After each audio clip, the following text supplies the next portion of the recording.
I got one son that goes to a public school, and his little brother goes to a private school. It's an experiment. I just want to see what's going to happen to him.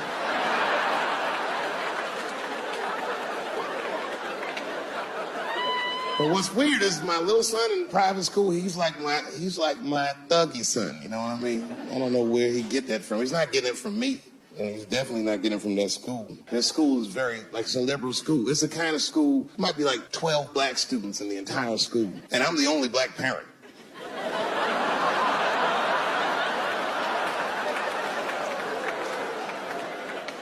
And none of the parents like me either. Not because I'm black, but just like they don't like how I roll. Because I'll be showing up late all the time, and I'm like in a Porsche and I'm blasting music that they don't like. You know, the music be like, I'll beat the pussy up, and I pull into the parking lot. I might be smoking a cigarette with the kids in the car. Then I pull into like that handicap space. And then when I get out of the handicap space, they always want to say some passive-aggressive shit. Morning, Dave. Don't know if you noticed, but he actually parked in the handicap space. Huh? Yeah, you know what, Frank? I did notice. But who is this handicap guy we're all waiting on that never shows up?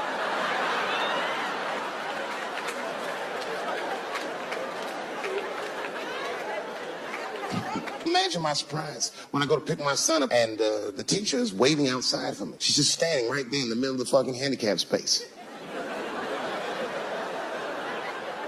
I knew something was wrong, so I rolled the window down like, what's going on? Hi, David, can we talk to you for a minute in the office? I said, no, fuck that. We got to talk right here. What's going on? I knew it was bad. Ibrahim had a fight. I said, a fight? Don't worry. Everyone's okay. I said, everyone. What happened? Well, that's it. We don't know what happened because he won't talk to anybody. All we know is that he punched Sarah Jr. in the face. And then we all had to go into the office, and I was really worried. I didn't want him to kick me out of the school. And then they brought my son in, he was crying. They brought him in like a prisoner. He was like, oh. I said, son, just stop crying, calm down. Do not look at these mean faces. I need you to look at my face, and I need you to tell me the truth, buddy. All right? Just tell me the truth. Is it true? Did you punch that girl, Sarah Jr., in the face? I was trying to give him a signal to lie, but he didn't pick up on it. I was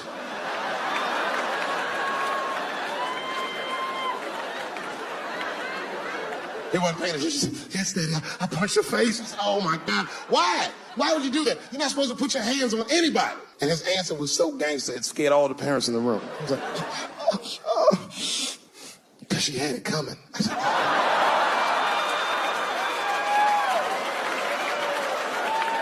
and everyone looked at me. I said, I did not teach you. I don't know where I got that from. I said, what does that mean, son? That is crazy talk. What does that mean? And then he just started crying like he was Tupac. Oh, these kids keep fucking with me.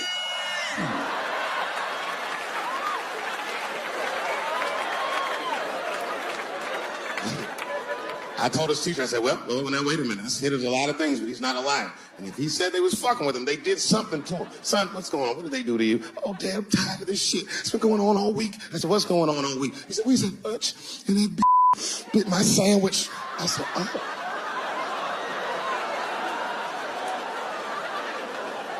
He said, it's the fourth time this week. I'm tired of this sandwich biting bitch. Stop using that word. Let's go home. That's a quiet car ride home. We got to the house. He just ran right up to his room, slammed the door. His mother came downstairs. By then, she had heard about everything. She was looking at me like, oh, my gosh, I know it's fucked up. She said, you bit that goddamn sandwich, didn't you? I said, I'm tired of you accusing me of shit. And I just ran out of the house, jumped in my car, and drove off. Of course I bit that sandwich. I was mad as fuck. You know what I say to myself? I said, I should just never go home. Fuck this shit. You know, by the way, that's how people used to get divorced in the 40s. There was no divorce court in America. Back in those days, if you want to get out your marriage, you just tell your wife, hey, baby, I'm going to get a pack of cigarettes. I'll be right back. You would just leave with the clothes on your back. That's when men were men. And there was no internet back then, so you could move 11 miles away and have a whole new life.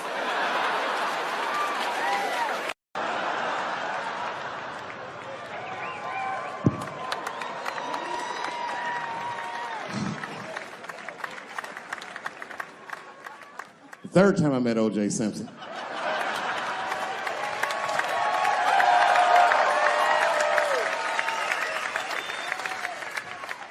Third time I met O.J. Simpson, I was doing great in life. I just finished the second season of Chappelle Show. Man, those were good days. I was playing a comedy club in Miami, the Improv. I don't know if you've ever been, but if you have, you'd know. The door for the green room is right on the stage. Can you imagine such a thing? If I walked out of the door of the green room, bam, I'm just right here. It's right from the dressing room. And I did that. I walked out, and the whole crowd was like, hooray! And I looked, ma'am, as close as you are to me, I saw him as soon as I came out, the Juice. And I saw recognition in his eyes, and it filled me with pride that he knew who I was. I didn't acknowledge his presence because it was a white audience, and I didn't want to start a panic.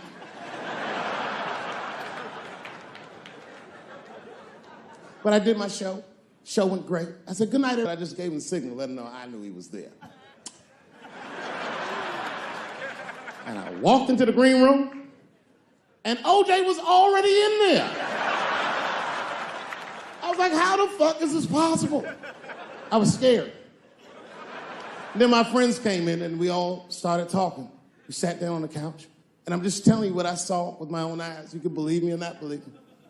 But in my experience, O.J. Simpson, one of the nicest men I'd ever met. He was nice to me. He was nice to my friends.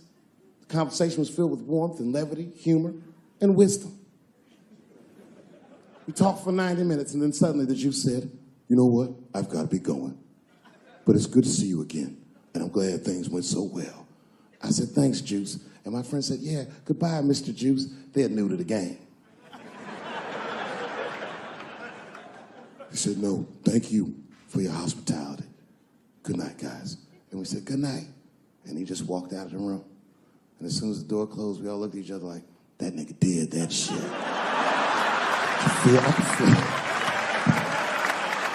I could feel like murder in the room.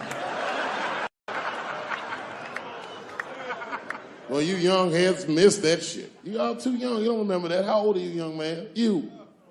24? You don't know shit. You don't know shit.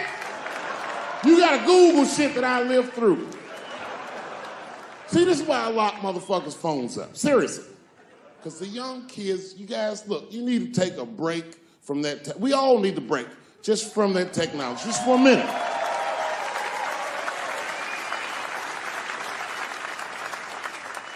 You know, I'm from a different time, young man, a dark time to you. I'm from a time that I didn't even used to know who was on the phone until I answered the shit.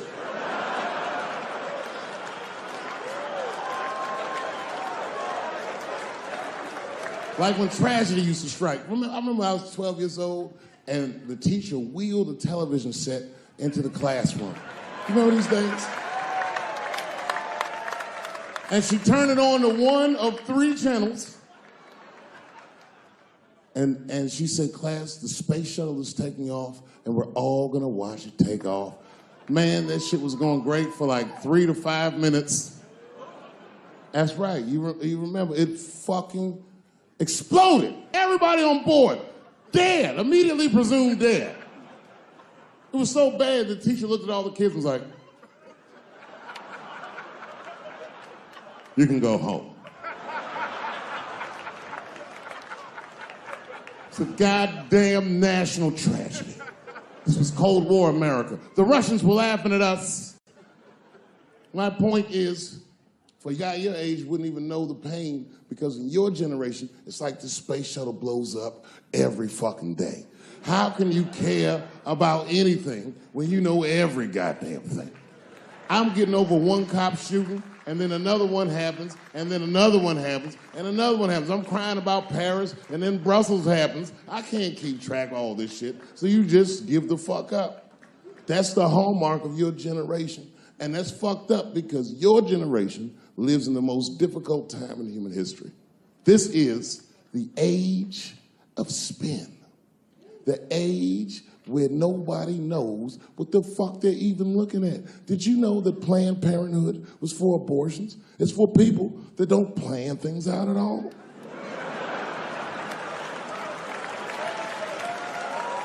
That's right. So a guy your age doesn't really know how he feels. Are you pro-choice? Are you anti-consequences? What does it all really mean? It's easier not to care for you. But for us, we were trained to care. We were raised that way. I used to watch a fucking cartoon when I was growing up called the Care Bears.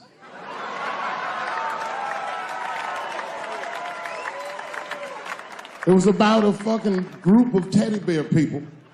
They were like teddy bears, but they were like people, and they were all different colors, and they all fucking just walked around caring. They cared about each other and everything else. They all had different designs on their stomachs, and the designs told you something about what they might be like inside.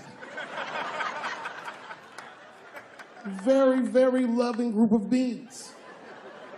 And when shit got real bad, as nice as those teddy bears were, they didn't get mean faces. They got determined. And the leader would say, "Come on, guys, it's time for the Care Bear Stare."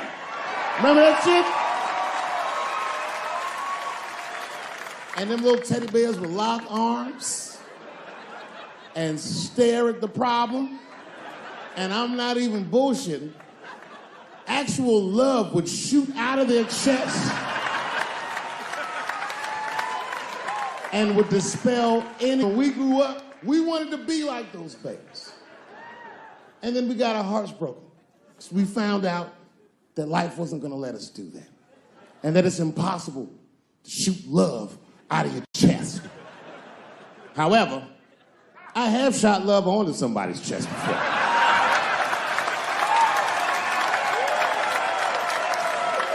I do it all the time. It's the next best thing.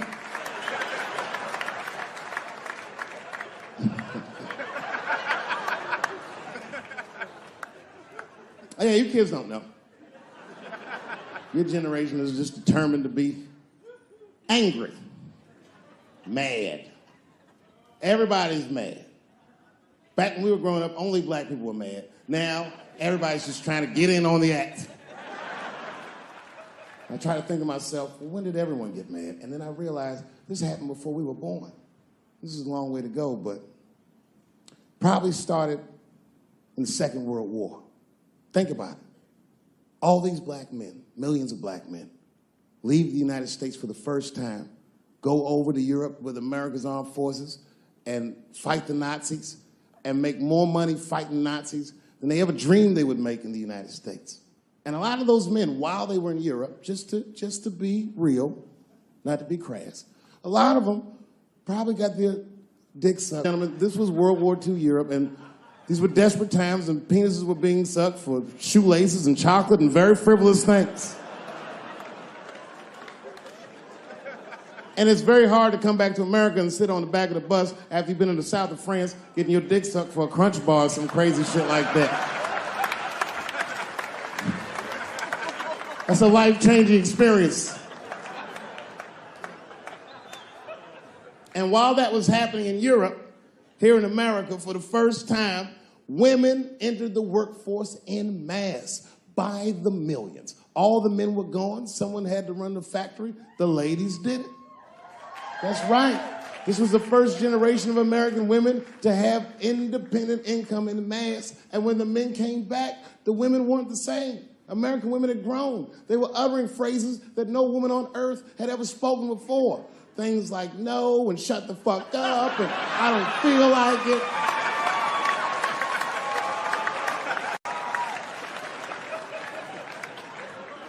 And then behind the scenes of that, there was a little-known government agency that started testing mind-controlled drugs on the American public. They fucked up. They tested it for 12 years. They didn't realize these drugs were not mind-controlling. They were mind-expanding. It was LSD and mescaline and shit like that. And for the first time, there was a new school of thought that was chemically induced that made people question the very society they lived in. By 1960, the President of the United States was only 42 years old. Can you imagine? DMX is older than that.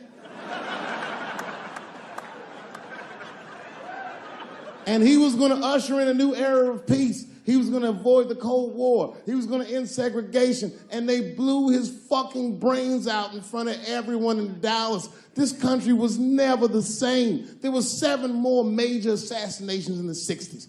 Anyone that stood up and said anything was shot down the streets like a fucking dog. Kennedy, King, X, Evers, on and on. You didn't even have to be famous. You could be a college student at Kent State or in Mississippi protesting the Vietnam War, and they shot them too. Wild era. And while all this was going on, Bill Cosby raped 54 people. Holy shit, that's a lot of rapes, man.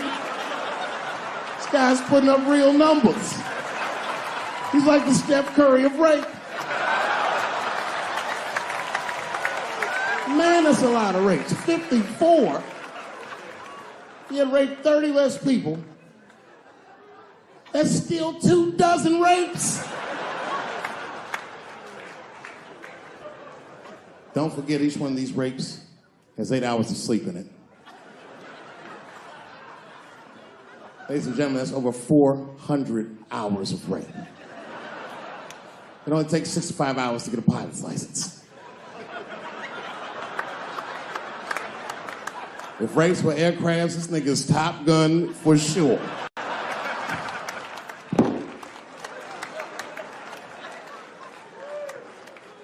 Yeah, that's a tough one. You know, and I was on stage not too long ago. I was in Syracuse, New York. Yeah, well, yeah, for Syracuse, but the show didn't go so good. All because I was talking about Bill Cosby a little bit. Not a little bit, I'll be honest. Talked about him for like maybe 25 minutes. And a woman stood up in the back of the room and she screamed out, "You are a fucking asshole for saying these things." I know. Instantly, I felt, like bad. Not bad about what I was saying. I just felt bad, like, oh, that's too bad she doesn't like the show. I didn't realize it at first, but not only did she say that, she was rushing the stage. By the time I saw her, I just saw this shadowy figure fucking charging up the aisle towards me in full fight mode. I was horrified. I said, oh my God. I'm gonna kick this bitch in the face.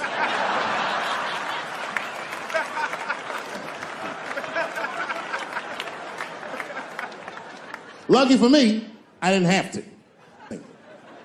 Scuffle ensued.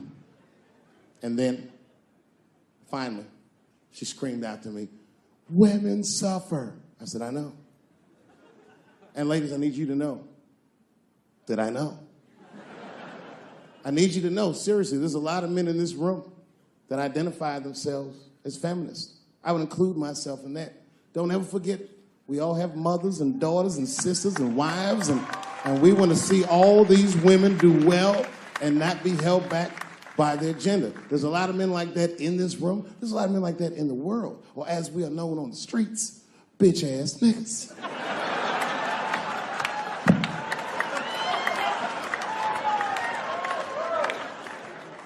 But as this woman was wrestling and screaming at me, I started to take offense. And I'm gonna be honest, race was involved. She was a young white woman. Well-intentioned, but it's like not thinking it all the way through. Bitch, how the fuck are you going to yell at a black man about discrimination? She didn't get it. She just kept going. Women suffer. I know. Women suffer. Same team. Women suffer. I know. And this wish went too far. We suffer just like you. Slow your roll, bitch. Me. Not like us. She goes, suffering and suffering. What's the difference? I said, come on, white woman, you know what it is. You was in on the heist, you just don't like your cut. You suffer, I suffer. You suffer, I suffer. That's how it works. Can't do comparative suffering. If you're hungry and your friend says, people are starving in Africa, so what, nigga? I still want lunch.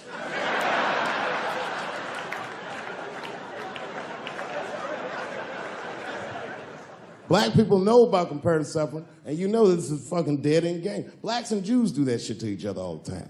You ever played Who Suffer More with a Jewish person? It's a tough game. Whenever you think you got the Jewish guy on the ropes, that motherfucker will be like, well, don't forget about Egypt. Egypt? God damn, nigga, I didn't know he was going all the way back to Egypt.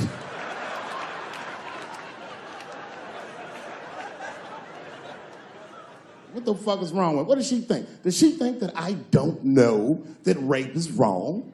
Does she think that maybe I don't have empathy for Bill Cosby's alleged victims? And I would be remiss if I didn't remind you that technically these are all still allegations.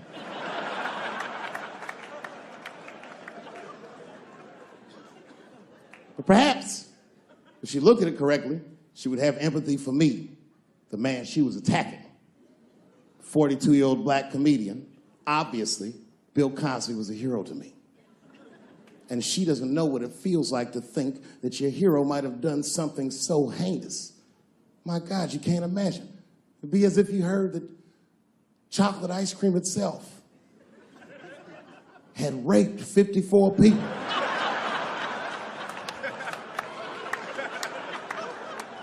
You'd say to yourself, oh man, but I like chocolate ice cream. I don't want it to rape.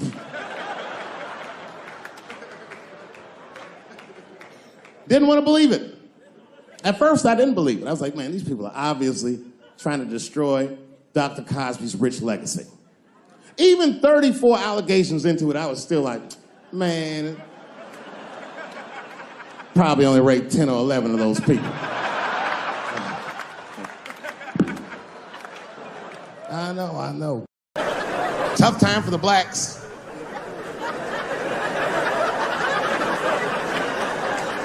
These are not good times for the blacks. I don't know if you know what I'm talking about, right? Police are killing us again. It's a very unfortunate set of circumstances because we were doing very well. You know, America has a racial hot seat. I think we can all agree that that's the truth. And we can also agree that that hot seat is traditionally occupied by African Americans in general, African American men in particular. Although I can see that in recent years, that seat has been occupied by Mexicans, and I dare say Arabs. And we, the black Americans, would like to thank you both for your sacrifice and your struggle. We needed a break. We needed a goddamn break. We all go through something, but at least I can leave my backpack someplace. If you Arab and forget your backpack, you got about 20 minutes before they send that robot to blow your shit up. Fuhad. Now ISIS is #1 on the terrorist charts. And ISIS is fucking scary. Because if ISIS catches you, they're going to cut your head off. That's what they do. I've seen them do it on YouTube. It was fucking awful. He looked right in the camera and say, Obama, I am back. I saw that shit. I said, oh my God. Don't like.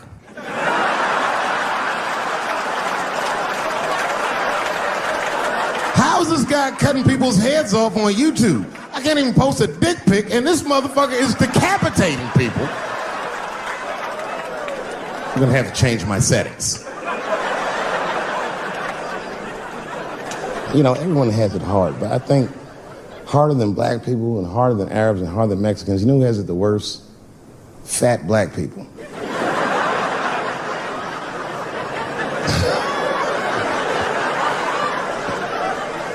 It's hard for white people to understand, but that's what I'm saying is very true. Fat black people have a really rough road because all manner of things kill white people. But you know what kills more black people than anything, more than police and terrorism? Salt, nigga. Regular. Here, white people are getting Ebola cures and shit, and meanwhile, I'm dying from fucking the flavoring.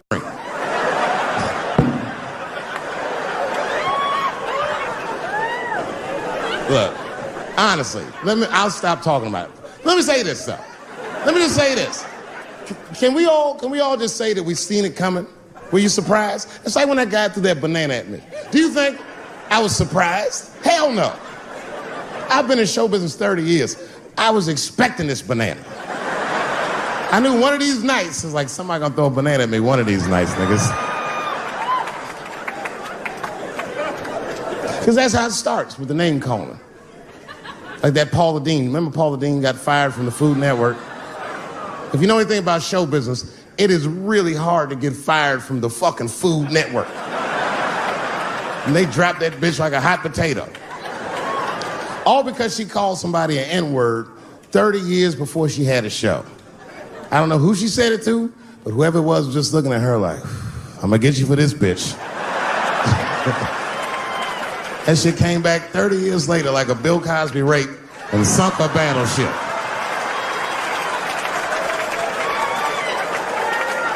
And every black person was mad, but we weren't like that mad. I was just like, well, how's this bitch gonna call me a nigga when she taught me how to fry chicken? That's not fair.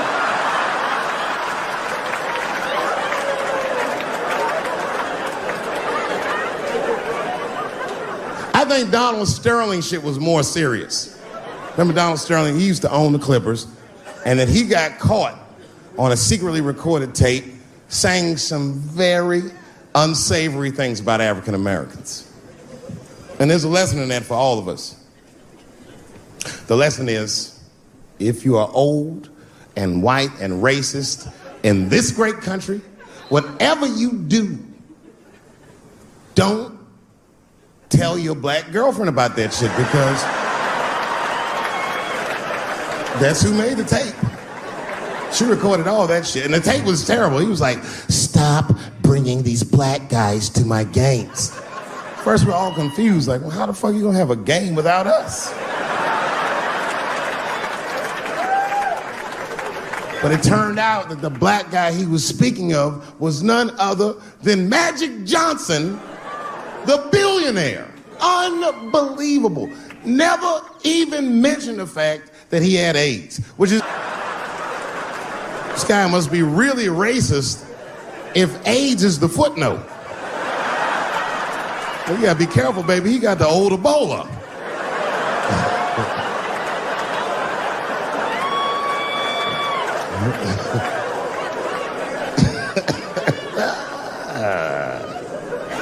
You can say what you want about that girl, but I'm gonna tell you right now, she is a goddamned hero.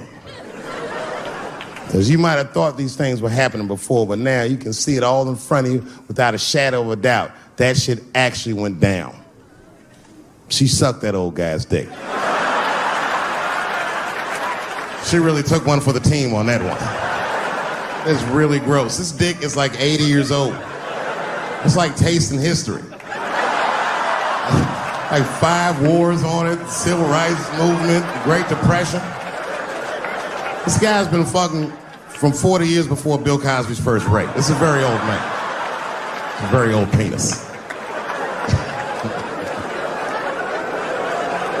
But all that shit is still, it's just name calling. Like, name calling does not break the modern black man. That's not gonna do the trick. I don't give a fuck about that. Like, if I went to Kentucky Fried Chicken, Ku Klux Klan, hood on top of their head, what do you think I'm gonna do in this day and age? Run out Kentucky Fried Chicken? Not if I'm hungry. I'll go straight to the front. Hey, man, let me get a 2-piece. I don't give a fuck what he says. You want a biscuit with that, nigger? I thought it came with a biscuit. What's all this attitude? I want a 2-piece. Chop, chop. You know what it is. But I'm not going to be mad. Why would I be mad? He's the one that's got to work at Kentucky Fried Chicken, not me.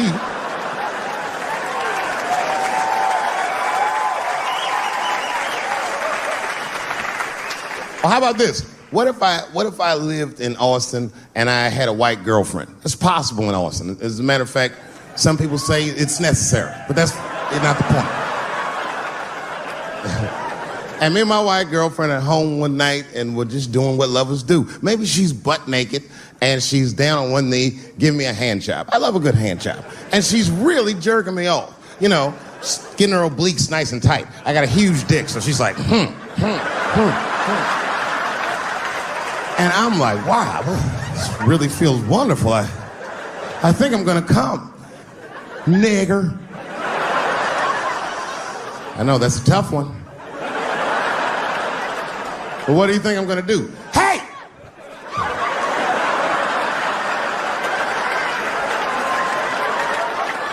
That's no time for integrity, ladies and gentlemen. I'm busting that nut in her face. I'll sort through the ethics later. But I'm what they call a man of his word. If I say I'm coming, oh, I'm coming. I don't give a fuck what happens. God forbid somebody could shoot me. If I say I'm coming, it's still like, oh.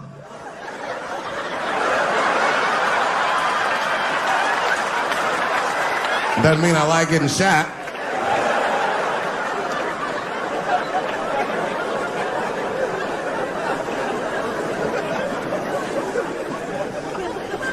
Boy. Yeah, tough time for the blacks. I'm not gonna say nothing about the police. I'll leave that for Chris Rock.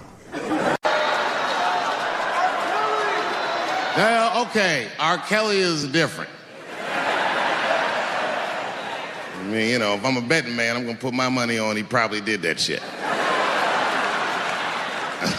I'm pretty sure he did that shit.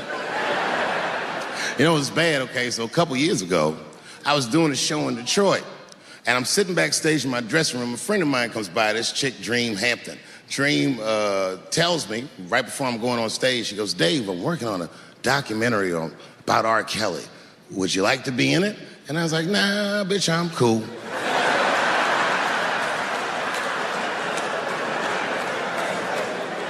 I went on stage, I just forgot about the shit. And then 2 years later, the documentary comes out, Surviving R. Kelly. And when it comes out, Dream's promoting the shit, and she keeps bringing me up. She said, I asked Dave Chappelle to be in my documentary, and he said it was too hot for TV. Bitch, I did not say that. It does not even sound like how I talk. Oh, that's too hot for TV? I would never say that shit.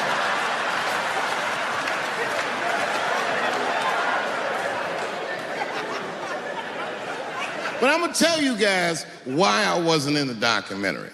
There's a very simple reason, and I cannot stress this point enough. The only reason that I didn't do it was because, and it's very important, I don't know this nigga at all. I don't know anything. I don't know anything that they don't tell me about. I don't hang out with this nigga, nothing. So what the fuck do I gotta be in the documentary for?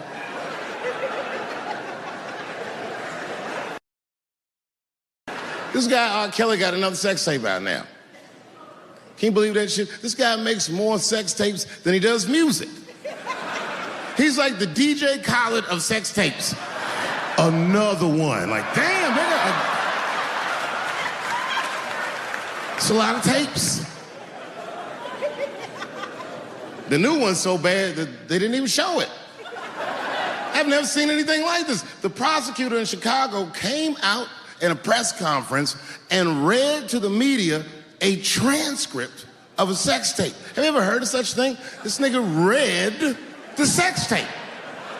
And it was so bad that R. Kelly sounded guilty in the transcripts. It's fucking amazing. 16 times the girl's age was mentioned. Isn't that crazy?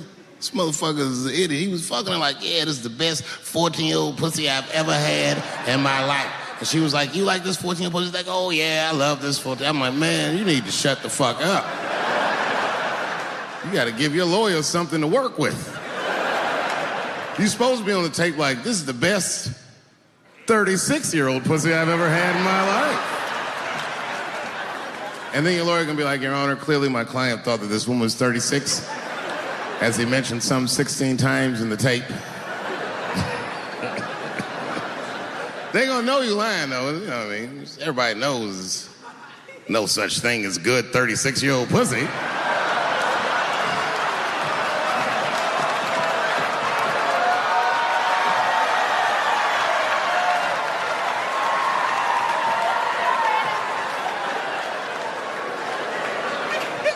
Doesn't matter what I say. And if you at home watching this shit on Netflix, remember, bitch, you clicked on my face.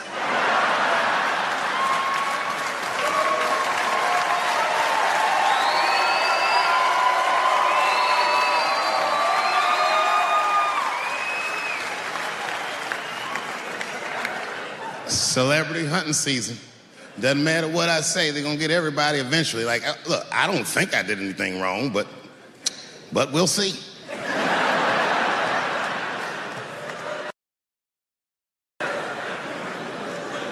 They even got poor Kevin Hart. Can you imagine such a thing? Kevin Hart, let me tell you something. It was Kevin Hart's dream to host the Oscars. That's what he told me. And I remember when he told me, because I was thinking to myself, well, that's an awfully strange dream for an African American. What kind of nigga dreams of hosting the Oscars? Kevin did, that's who. And he did it. Against all the odds, Kevin became the most famous comedian this world has ever seen, and he got the job that only one black man before him had had. He was gonna host the 80th Oscars. And I don't know what you know about Kevin, but I know Kevin Hart is damn near perfect. As close to perfect as anybody I've ever seen. In fact, Kevin is precisely 4 tweets shy of being perfect. 10 years ago, Kevin had made some very homophobic comments. And I'm not gonna repeat what he said, because this is Atlanta.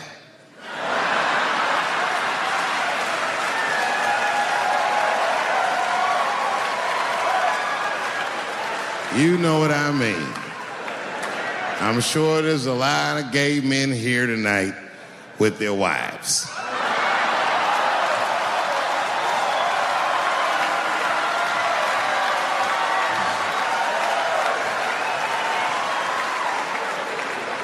Far be it from me to offend anybody. All right, I'll tell you what he said. But just remember, these were not my words. These were Kevin's words. And it was a long time ago. And I'm paraphrasing because I'm not good at telling other people's jokes. Okay, Kevin said that if his little son was demonstrating or exhibiting homosexual behavior around the house, that he'd chastise him. He'd say, hey, that's gay. And then he said he would smash a dollhouse over that child's head. Ooh, the gay community was furious. And I don't blame them. I got a lot of gay friends.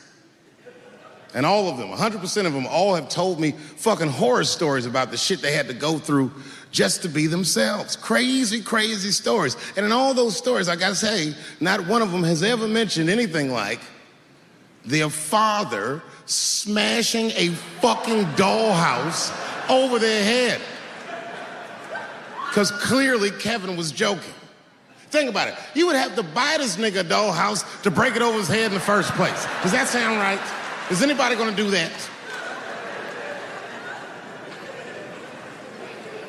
The gay community was upset, and then they put so much pressure on the Academy of Motion Pictures and Sciences that they went to Kevin and said, if you don't apologize to that community, then you cannot host these Oscars. And then Kevin said, fuck it, I quit.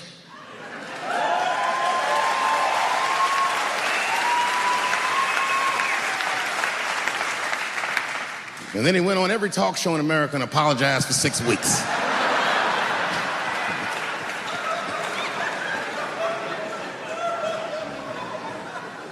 And Kevin fucked up. I understand the mistake he made because I've made the same mistake early in my career. This is many years ago, 15 years ago. It's when I was doing Chappelle show. There's a, thank you.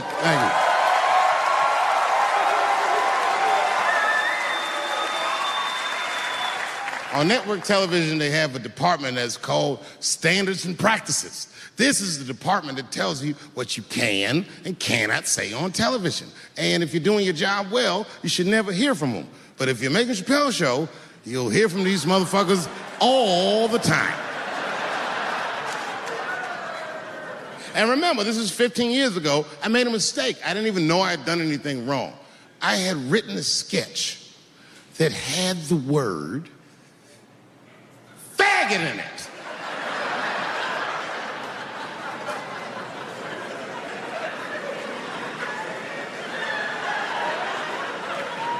So I had to go to standards and practices. They call me up. I don't know why they're calling me, but I like the lady that runs the department. She's usually really fair and was one of my favorite people I've ever worked with. So she sits me down. We have a nice conversation. She tells me, oh, the sketches are great. I go, oh, fantastic. Well, then why am I here?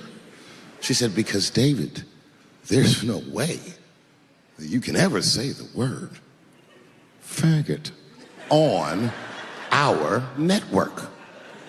I didn't know I did anything wrong. I didn't try to defend myself. I said, all right, fuck it, I'll take it out. Have a good afternoon. And as I was leaving, it occurred to me, hey, Renee, quick question. It's just a question. Seriously, I want to know, like, why is it that I can say the word nigger with impunity?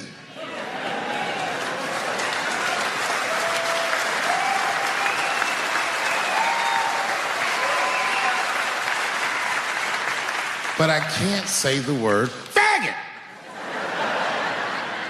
And she said, because, David, you are not gay. I said, well, Renee, I'm not a nigger either.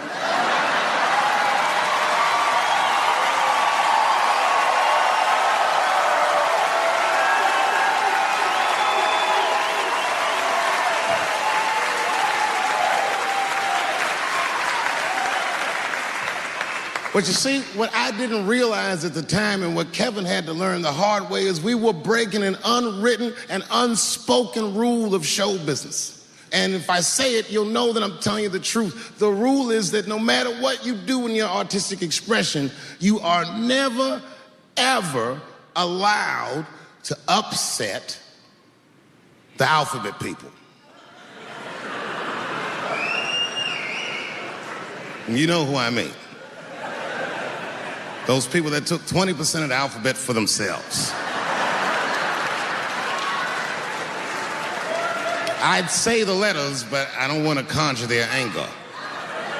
That's too late now. I'm talking about them L's and them B's and them G's and the T's. People be surprised. I have friends, all kinds of letters. Everybody loves me and I love everybody. I got friends who are L's, I got friends who are B's, and I got friends who are G's. But the T's hate my fucking guts.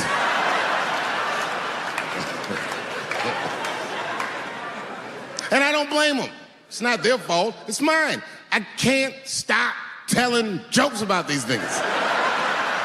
I don't want to write these jokes, but I just can't stop. There's a trans woman sitting in the audience. This is a true story. This was like a few weeks ago. I did 6 shows that weekend. This trans woman came to 4 of them. Calls herself Daphne. Man, this chick Daphne was in there cracking the fuck up at everything I said about everybody. It was amazing. She was laughing, and it was fun to watch her laugh. You could tell she was letting go of something that was heavy. And she'd throw her head back and she'd smile with all her teeth. She was having a great time. And the more fun she had, I felt bad. Because I knew I had some trans jokes to unload.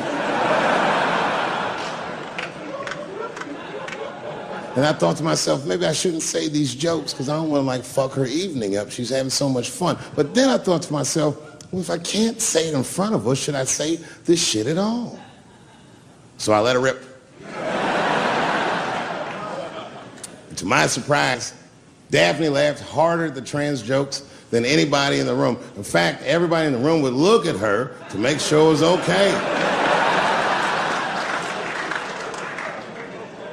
And I got off stage, I was in the dressing room, I was like, man, this is a fucking weird show. I'm sitting in the dressing room by myself just trying to figure out, like, what the fuck just happened out there? Like, why is it that this one woman can't take any of these jokes and Daphne can take all of these jokes? So weird. And then I realized, Daphne used to be a man.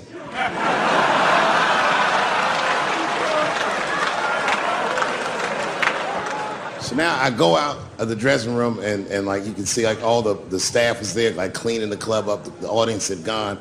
And sitting at the bar by herself was Daphne.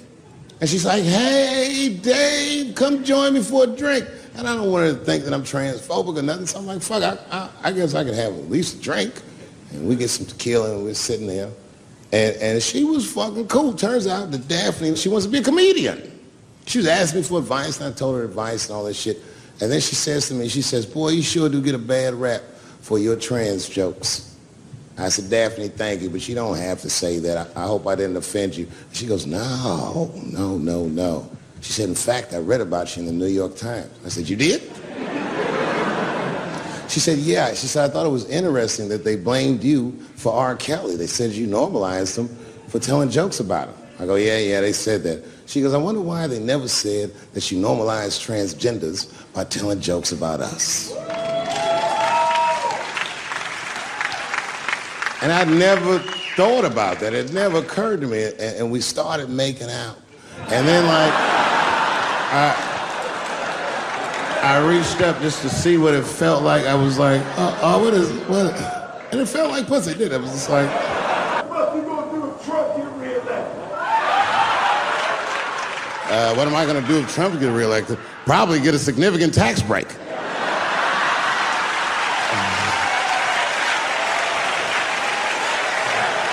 Hey, you wanna know why I don't even talk about Trump in my show? Because that motherfucker is not the hokey pokey. He is not what it's all about. There's millions of people that put him in power, and the ideas that he puts forth are not his own. He's singing poor white people's greatest hits. So why the fuck would I worry about him and not the other millions? Really, you know who I'm gonna vote for next time if things keep going the way it's going is that gay dude. No, Mike Pence.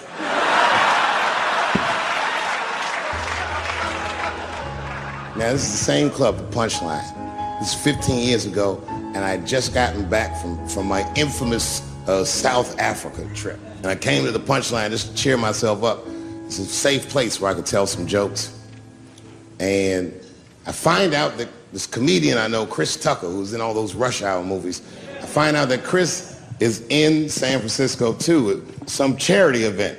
So I call him, I'm like, yo, I just saw you at some charity event. I said, I'm doing a show at the Punchline. Why don't you come by the club after your event? He's like, cool, Dave. I thought she was dead, nigga. I'll come by. He says, is it okay if I bring some friends? Because, you know, I'm with a lot of people. I go, man, you Chris Tucker. You can bring whoever the fuck you want. And then I show up to the club late that night. I walk into the dressing room, and sitting in the dressing room is Gavin Newsom, who at the time was the mayor of San Francisco, but now he's the governor of California. And sitting next to him was Kamala Harris, who at the time was the DA of San Francisco. Now she's the senator from California that's front-running on the Democratic ticket. And sitting next to her was Al Gore. It's fucking weird. And sitting next to Al Gore was the guys from Google, Sergey, and I don't know how to say these. All right. And it was Chris Tucker and Ben Jealous, who at the time was the president of the NAACP, who was all just at this big charity dinner, and Paul Mooney was drinking scotch. And we all was just in there. And, you know, at first I was a little uncomfortable when we started talking, and we all got along really well. At some point, Kamala Harris she says to me, she goes, you know, a friend of mine is announcing his candidacy for president tomorrow. I went to college with him. I'm like, what? I go, Barack Obama? She goes, you've heard of him? I'm like, yo, I just read about this dude. And she goes, yo, yeah, blah, blah, blah, we talking. She goes, you know what? She says, let's call him on the phone. I said, what the fuck?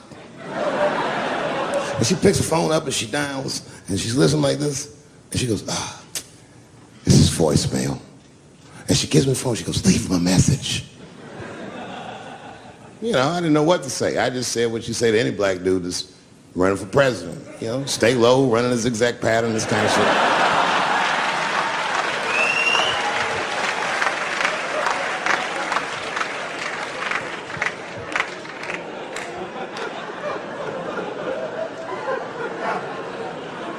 And then the last thing I say is, you know what? I said, sir, I really do believe you can do this. Like, man, I'm wishing you luck.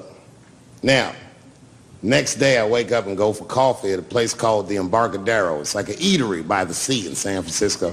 And I'm walking to the coffee shop, and there's a police line, and I can't cross the tape.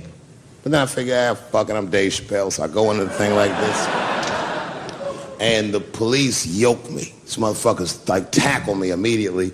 And I see over the police's shoulder Gavin Newsom. I couldn't remember his name, but I remember the night before I had kept teasing him and saying he looked like Christian Bale, the guy from the Batman movies. So I see him, and I can't remember the name, so I'm just like, Batman, help!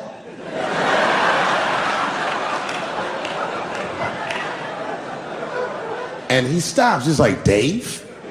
And then the police see that the mayor knows me, so they all like, oh, sorry about that.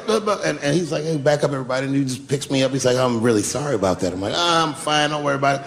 And he's like, listen, I'm here with Prince. Would you like to meet him? I'm like, I know Prince. That's my nigga. And we go around the corner, and it was Prince Charles, the Prince of England. I didn't know the protocol of meeting royalty. You're not supposed to touch him. I dapped him up like a nigga. My nigga. Ah! Just hugging him and shit like this, dapping him up. And that nigga was cool, too. I was like, it's really fucking weird. And then I was just out there in the upside down, not having no TV show, trying to figure life out. And the election was going on in the background. And this guy, Barack Obama, was picking up steam. This motherfucker was killing it. And I had a chance to go to the last debate on the Democratic ticket, and I went. It's me and Chris Tucker sitting in Myrtle Beach, South Carolina. It's the last three candidates. It was Barack Obama, John Edwards, and Hillary Clinton. Now, Obama's a lot taller than Edwards and Clinton, and he had the center podium. And at one point, they're all on stage, and they start fussing, and Obama goes, look, none of us are perfect, like this. And his hands was like this, and there was light shining behind his head, and the other two candidates was looking up at the nigga, and I was sitting in the audience like, this nigga looks like Jesus.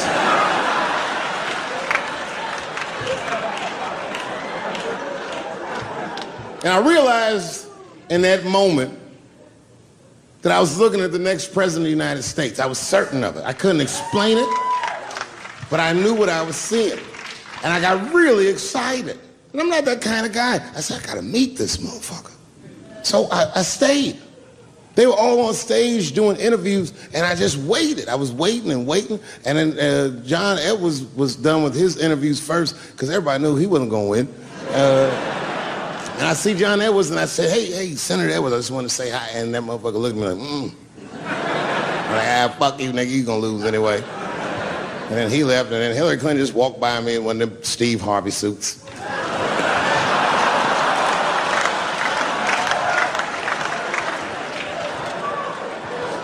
But Obama was taking forever.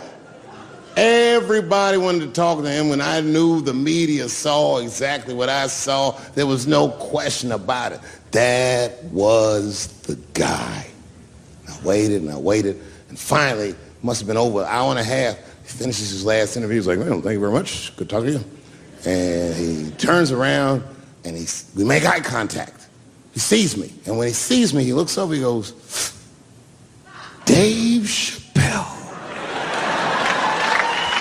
And Obama did me the same way I did Prince Charles. He dapped me up, and he like bro hugged me, and he pulled me in, and I'll never forget this. He said in my ear, I got your message. Thank you very much, New York City. Good night. Good people of Atlanta, we must never forget that Anthony Bourdain killed himself. Anthony Bourdain had the greatest job that show business ever produced. This nigga flew around the world and ate delicious meals with outstanding people. That man, with that job, hung himself in a luxury suite in France. They say 2000 party over, oops, out of time. So tonight I'm gonna party like it's 1999. I knew a nigga in high school that was an urban genius. This motherfucker's grades was so good, he got all the way from the hood to an Ivy League school with a full scholarship. From there, the motherfucker got himself into one of the best law schools in the country. And when he was in law school, he met a woman and they fell in love. And they were gonna get married.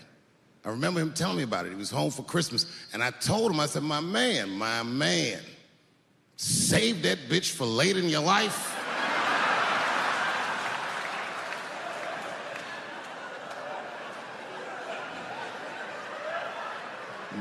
But he's in love. He didn't listen to me. He married her while he was in law school. And sadly, they got divorced while he was in law school. He was a street nigga from the hood. This man had nothing. And that bitch took half of that.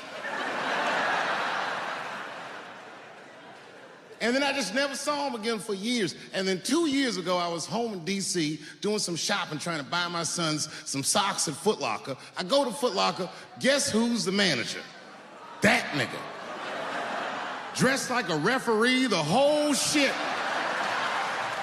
This motherfucker is 45 years old. We went out drinking that night, just trying to catch up, and he told me, he said he's been living with his mother for like 10 years, just trying to get back on his feet. But that's not the point of the story. The point of the story is, never occurred to this nigga to kill himself.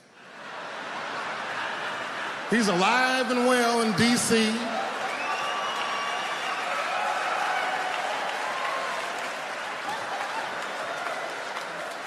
I even suggested to him that he should try it out. Like, I don't know, nigga, you might...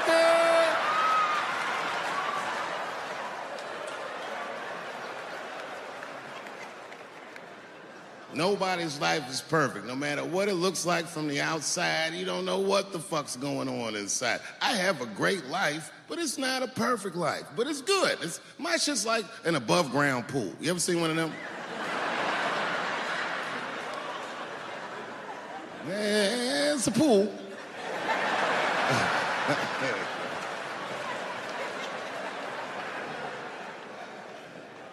So in that spirit, tonight, I thought I'd start my show a little differently. Tonight, I'm gonna do something that I'm not particularly good at, but that I like to do. Tonight, I'm gonna try some impressions out.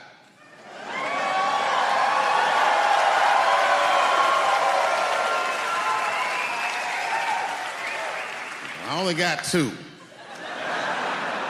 All right, the first impression's kind of dumb, but I like it. This is my impression. You ready? This is my impression of the founding fathers of America when the Constitution was being written. You ready? Here it goes. Hurry up and finish that Constitution, nigger. I'm trying to get some sleep.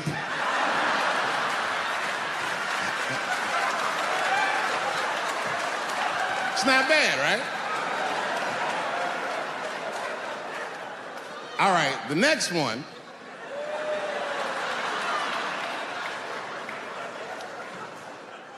The next one's a little harder. I want to see if you can guess who it is I'm doing an impression of. All right, let me get into character. You got to guess who it is, though. Okay, here it goes. Hey, if you do anything wrong in your life, and I find out about it, I'm going to try to take everything away from you. And I don't care when I find out. Could be today, tomorrow, 15, 20 years from now. If I find out, you're fucking finished. Who's that? That's you. That's what the audience sounds like to me. That's why I don't be coming out doing comedy all the time, because y'all niggas is the worst motherfuckers I've ever tried to entertain in my fucking life. Oh. I'm goddamn sick of it. This is the worst time ever to be a celebrity. You're gonna be finished. Everyone's doomed. Michael Jackson has been dead for 10 years, and This nigga has 2 new cases.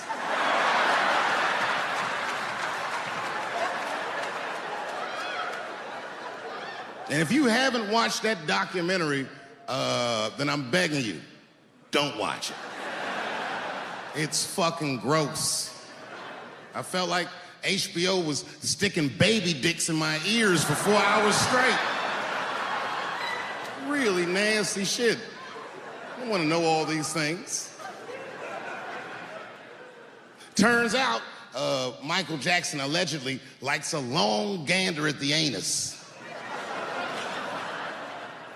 So they said he stares at people's buttholes. That's what they said.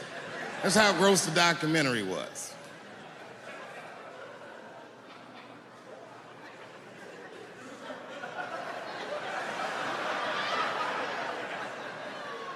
I'm gonna say something that I'm not allowed to say. But I gotta be real. I don't believe these motherfuckers. I do not believe it. But let me qualify the statement. I am what's known on the streets as a victim blamer. You know what I mean? If somebody come up to me like, Dave, Chris Brown just beat up Rihanna. I'll be like, well, what did she do?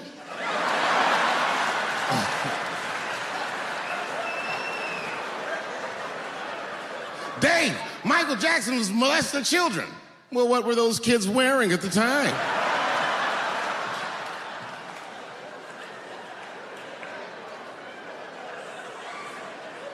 I don't think he did it.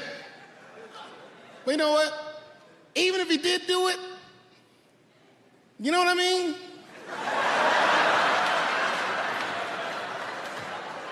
You know what I mean? I mean, it's Michael Jackson. I know more than half the people in this room have been molested in their lives. But it wasn't no goddamn Michael Jackson, was it? This kid got his dick sucked by the king of pop. All we get is awkward Thanksgivings for the rest of our lives.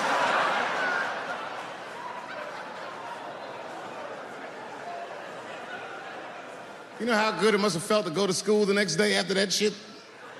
Hey, Billy, how was the weekend? How was my weekend? Michael Jackson sucked my dick.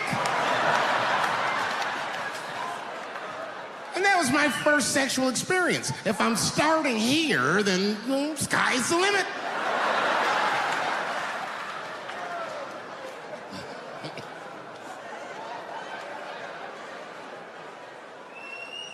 I know it seems harsh, but man, somebody's got to teach these kids there's no such thing as a free trip to Hawaii. He's gonna want to look at your butthole or something.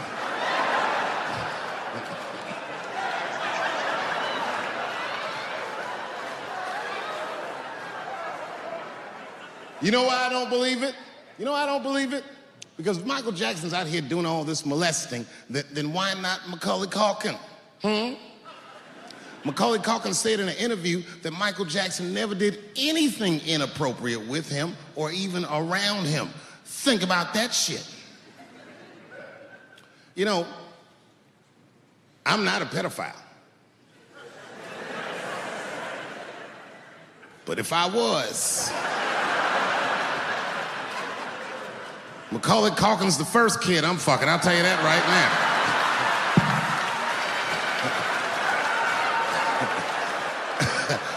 I'd be a goddamn hero. Hey, that guy over there fucks a kid from Home Alone. And you know how hard he is to catch.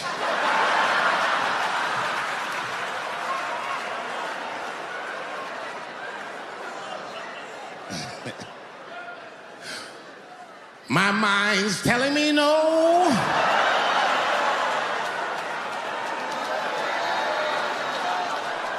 My wife's friend, Stuart, told me that. My wife has a lot of gay friends. Stuart's their leader. She has a lot of gay friends. And I don't like them. Not because they're gay, I'm just judging them on the merits of their character. They're just not nice dudes. They're rude house guests. They're sitting on my couch, giggling with my wife, eating my mother macaroons. And I come in, they act like the party's over. Hey, Stuart, what's going on? This guy talks to me the way a cat would speak if a cat could talk. Hi, David.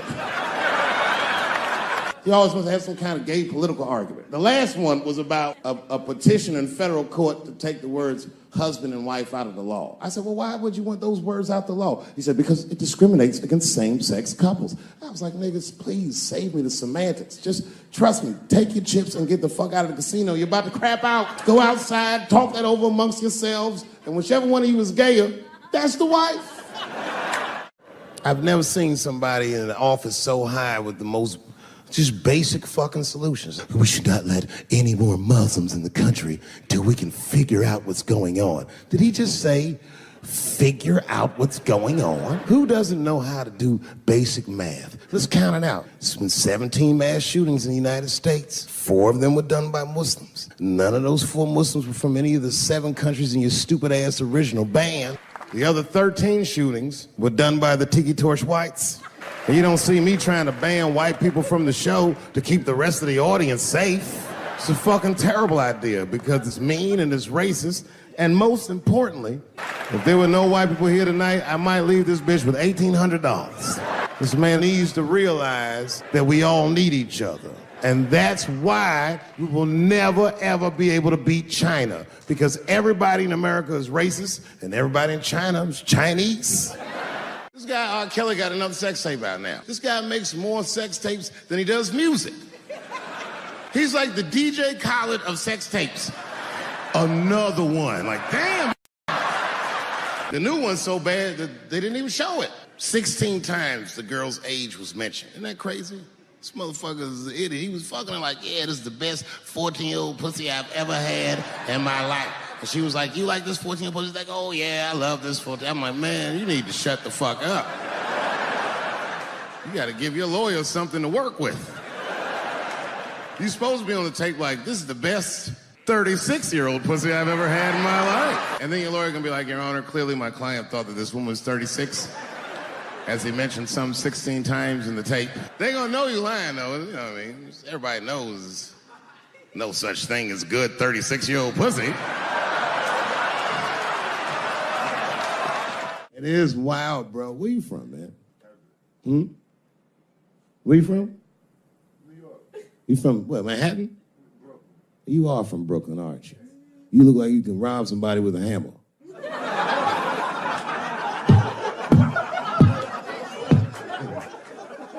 Brooklyn niggas rob you with shit they find around the house. I just got stabbed with a toothbrush. This nigga must be from Brooklyn.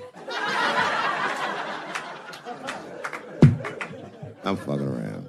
I think, okay, again, of all those letters, the T has the toughest road ahead. In fact, I think the T should stand for tough road ahead.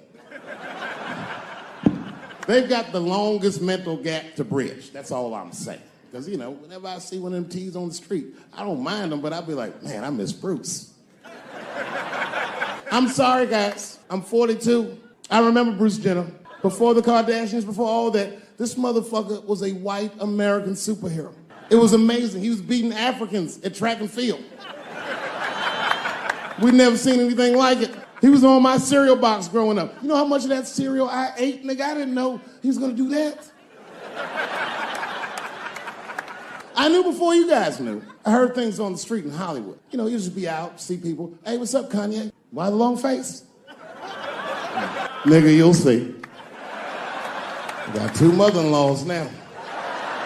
There was a big dance coming up in the middle school. I was 12 years old. I said, Dad, can I go to the dance? He said, of course you can go to the dance. I want you to get out and meet some more kids. I said, great. It costs $3 to get in.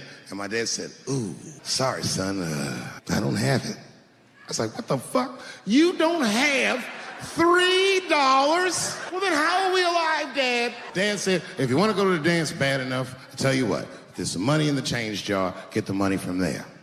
I was 12 years old, that's what I did. I showed up to the dance early. There's a long line of kids waiting behind me while I'm at the door trying to count out 300 pennies to get inside. I will never forget this shit as long as I fucking live. Oh, man, you know, if you've been poor, you know what that feels like. You ashamed all the time. Feels like it's your fault. And all them kids was laughing, ha, ha, ha. Look how poor Dave Chappelle is. Like, when I think back at it, that's really the only time in my life that I ever thought to myself, I should kill everybody at school. No, this is what I mean. Okay, look, okay, you're an Asian dude. No, I say this with no disrespect, but we're all Americans, right? And we can agree that America has a huge body count all over the world, but nowhere more than Asia. Literally, if you look at history, recently, we have bombed the masculinity out of an entire continent. We dropped 2 atomic bombs on fucking Japan, and they've been drawing Hello Kitty and shit ever since.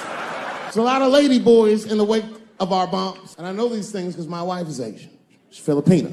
All right, well, okay, so that explains it. Now you know why you see me at all those Filipino events. I'm not there picking up pussy, I'm dropping some off.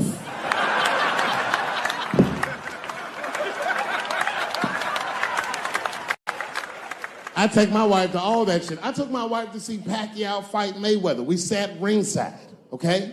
That was a quiet car ride home. That's what that was. That's my problem. I can't handle pressure. Sometimes pressure make me talk different.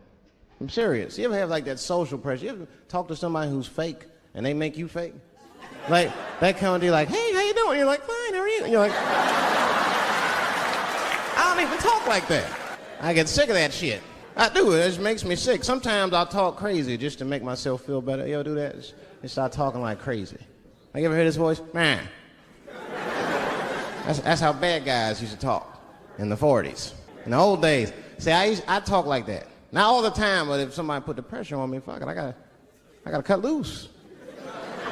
Like the police pull me over, I'll talk crazy. Son, do you know why we pulled you over? Nah, because I'm black, see, that's right. Nah. It's not illegal to talk like that. How do they know I don't talk like that every day? Stop talking like that. Stop talking like white copper. Nah. I see my age in my children. I came home from the road. This is not long ago. I've been gone for, if you can picture, I was gone for weeks and weeks.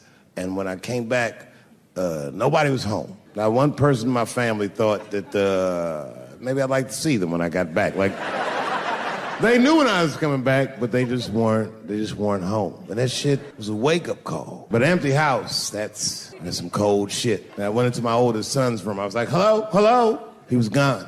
And I'd never done this to him before, but for some reason I just did it. I just looked through his shit. Just to see who this motherfucker was becoming. And I found these notebooks, and I started going through the notebooks, and it was all this wonderful poetry in them. And then I looked through his drawers, and I opened up his middle drawer, and I found this rolling paper. And I looked down at them papers like, oh, that's where that poetry's coming from. I'm doing a show somewhere, and I'm on stage, and I was a little drunk, you know. I figured to be safe, because, you know, everybody's phones are locked up. And I went in on this kid. I was talking all kinds of shit. Now, I didn't know that there was a journalist in the audience. Took impeccable notes. He told everybody everything I said. He was even putting the jokes in the headline. The headline said, Dave Chappelle says he wants to smash a dollhouse over Juicy Smouillet's head. And I thought for sure when I read that headline, I said, well, that's it for me. I'm canceled. Lucky for me, that very same day, the Chicago police caught the motherfucker that actually did it. And hilariously, they were both Nigerian. Not only were they not white, they were very, very black. They were Nigerian, which is the funniest shit. The whole story is funny.